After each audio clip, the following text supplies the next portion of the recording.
దీనికి కారణం 5 ఏళ్లలో ఇష్టానుసారంగా పన్నులు పెంచడం, అసలు పరిపాలన అంటూ లేకుండా పోవడం. ఏ ప్రభుత్వం అయినా జనరల్గా మనం చూస్తే జీవన ప్రమాణాలు కొలమానం.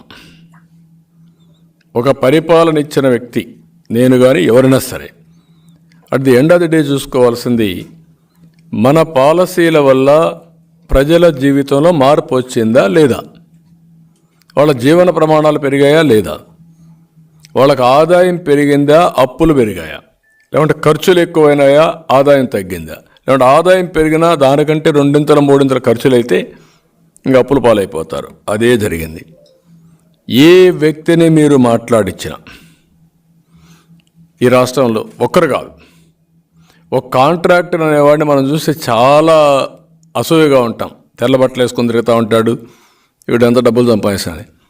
ఇప్పుడు వాడు 30 ఏళ్ళుగా సంపాదించిన ఆస్తి ఎన్పిఏకి వెళ్ళిపోయింది. వాడు బిల్స్ ఇవ్వకుండా వాడు అయిపోయాడు. పాత రోజులు వాళ్ళ తాత ముత్తాత సంపాదించిన ఆస్తులు కూడా తాకట్టు పెట్టే పరిస్థితికి వచ్చేసారు వాళ్ళందరూ. ఒక విద్యా వ్యవస్థ, ఏదో వ్యాపారం చేసుకుందామని ఒక చిన్న స్కూల్ పెట్టుకుంటే వాడి పని అయిపోయింది. తెచ్చిన అప్పుకు వడ్డీ కట్ట లేకుండా వాళ్ళు కూడా దెబ్బతిన్నారు. బాగా చదువుకుంటే ఉద్యోగం వస్తుందనుకుంటే ఈరోజు ఎవ్వడికి ఉద్యోగం లేదు. నెంబర్ 1, 24% నిరుద్యోగంతో ఏపీ నెంబర్ 1. వీళ్ళు మాట్లాడుతున్నారు అన్నింటిలో మేము ఏపీ నెంబర్ 1. ఏం నెంబర్ 1? మీరు ఇంటట్లో నెంబర్ 1లో. ఈరోజు చదువు మీద నిరాసక్తత వచ్చింది. నా జీవితంలో ఎప్పుడు నేను చూడలే ఇంతమంది పిల్లలు అన్రెస్ట్. నేను మొన్న తెనాలికి వస్తే కాలేజీలు రోడ్డు మీదకి వచ్చేసారు పిల్లలు. చూసిన తర్వాత వాళ్ళ ఎనర్జీ కానీ వాళ్ళు ఒక ఉక్రోషం. అక్కడి నుంచి నేను బాపట్లో ఒక మ్యారేజ్ అయిపోతే 11:30 పోతే ఆ గర్ల్స్ అయితే మొత్తం మిడ్నైట్ 11:30కి విపరీతంగా వచ్చారు. నిన్న నేను చెన్నైకి పోతే సవేత కాలేజ్ వస్తూ ఉంటే ఆ కాలేజీ పక్కన నేను పోతున్నాను కూడా నాకు కూడా తెలియదు. ఇక్కడ టకామని చూస్తే కొన్ని వేల మంది అరుస్తున్నారు. మావాడు వెళ్ళిపోయాయంటే నిలిపాడు. నిలిపితే ఇక్కడెక్కడ ఉన్నారంటే ఇక్కడ కాలేజ్ ఉంది సార్, ఇక్కడ మేము చదువుకుంటున్నామని. వాళ్ళకు కూడా ఒక అశాంతి. అంటే యూత్లో ఇంతవరకు ఇంత అభద్రతాభావం, ఇంత నిరాశ, ప్రభుత్వం పైన ఇంత వ్యతిరేకత నేను ఎప్పుడు చూడలేదు. కొద్దిగా అటు ఇటు ఉంటుంది కానీ ఇంత వ్యతిరేకత లేదు. దానికి కారణం వీళ్ళు చేసిన పని. ఆ రోజు నెంబర్ 1 మనం ఈజ్ ఆఫ్ డూయింగ్ బిజినెస్, ఎంప్లాయ్మెంట్లో నెంబర్ 1, ఎడ్యుకేషన్ నెంబర్ 1. ఆ రోజు చేసిన పనులు ఈరోజు ప్రపంచం అంతా తెలుగు జాతి నెంబర్ 1గా ఉందంటే ఆ రోజు చేసిన ఫౌండేషన్. ఈరోజు ఎక్కడికక్కడ మనం చూస్తూ ఉంటే అన్నిట్లో దిగజారిపోయే పరిస్థితి వచ్చింది. అందుకే ఈయనకు జగన్ మామూలుగా లెక్కలు తారుమారైపోయినాయి. 170 సీట్లు గెలిచిపోతామని సంకలెగరేశాడు. ఇప్పుడు దిగజారిపోయాడు. ఓటమి భయం పుట్టుకునింది తాడేపల్లి ప్యాలెస్లో. దానికోసం ఇప్పుడు 11 మంది ఇన్ఛార్జ్ ఒకటేసారి మార్చేశాడు. అంటే నాకైతే అర్థం కాల. 45 ఏళ్ళు నేను రాజకీయాల్లో ఉన్నాను కానీ ఎమ్మెల్యేలకు మంత్రులకు ట్రాన్స్ఫర్లు ఉంటాయని నాకు తెలియదు ఇంతవరకు. వాళ్ళు ఎన్నుకుంటారు ఆ నియోజకవర్గంలో, వాళ్ళకి మీరు సీట్ ఇస్తారు. అక్కడ దోపిడీ చేసేసి అక్కడ అన్పాపులర్ అయిపోయి ప్రజలు ఎప్పుడెప్పుడు ఈయన వదిలించుకోవాలంటే ఆ పాపాన్ని ఇంకొక నియోజకవర్గానికి అంటగడతాడంట. ఇక్కడ చెల్లని కాసు అక్కడ చెల్లుతుంది. అంటే ఎంత బ్రహ్మాండి వీళ్ళకు. ఎక్కడికి పోతున్నారు మీరు?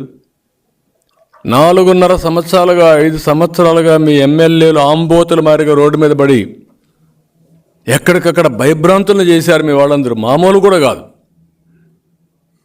ఆడపిల్లలకు రక్షణ లేకుండా పోయింది, ప్రజానీకం యొక్క ఆస్తులకు రక్షణ లేకుండా పోయింది. మీకు ఏ దొరికితే చేశారు. అది చేసి ఈరోజు ప్రజలు రివోల్ట్ అయి తిరుగుబాటు చేసే పరిస్థితి వస్తే అందరినీ ట్రాన్స్ఫర్ చేస్తాడంట. 5 మంది దళితుల్ని ట్రాన్స్ఫర్ చేశాడు. అందులో 3 మంత్రులు, 2 మంత్రులు దళితులు, ఒక బీసీ మంత్రి, ఇంకో పక్కన 3 బీసీ ఎమ్మెల్యేలు. అందరినీ ట్రాన్స్ఫర్ చేసి మళ్ళీ గెలిపించేస్తాడంట. 170 మంది గెలిపించేస్తాడంట. అంటే నేను అడుగుతున్నా, నీకు బీసీ మీద అంత ప్రేమ ఉంటే పులివెందల నెంబర్ 1 సీట్ కదా, ఆ సీట్లో నువ్వు గెలిపించచ్చు కదా. నువ్వు పెద్ద మహానాయకుడివి కదా, నువ్వు ఎక్కడన్నా గెలుస్తావు కదరా. నిలబడి వేరే కాన్స్టిట్యున్సీ తేలిపోతుంది నీ పని కూడా. పులివెందులు కాకుండా ఇలాంటి తప్పుడు మార్గాలు పెట్టి అక్కడుండే పులివెందుల్లో ఉండే క్యాండిడేట్ని కూడా ఎన్ని ఇబ్బందులు పెట్టాలో నిన్న చూసి 2వ సారి జైలు పోయి వచ్చాడు. ఇంకెన్నిసార్లు పోవాలో చూడాలి. ఎలక్షన్స్ ముందు ఎన్నిసార్లు పోయినా ఈసారి ఏమవుతుందో వీళ్ళు చూడబోతున్నారు. ఇంకొక పక్కన మనం చూస్తూ ఉంటే, ఓకే వీళ్ళందరినీ చేసావు కదా, బాలినేని పైన ఎన్ని విన్యాసాలు జరిగాయి. సీట్ ఇవ్వని అని చెప్పావా, ట్రాన్స్ఫర్ చేస్తానని చెప్పావా. కాకినాడ ఎమ్మెల్యే ఉన్నాడు కదా, మొత్తం దోపిడీ అంతా నీ బినామీ ఆయనే కదా, మొత్తం ఆయనగా చేసే పనులని అందరూ ఆందోళన చేశాం కదా. నేను కూడా మొన్న ఆందోళన చేశాం కదా, ఇసుకంతా చూపించాం కదా. ఈ ఇసుక ఎవరితో చెప్పండి ఆ మీరుని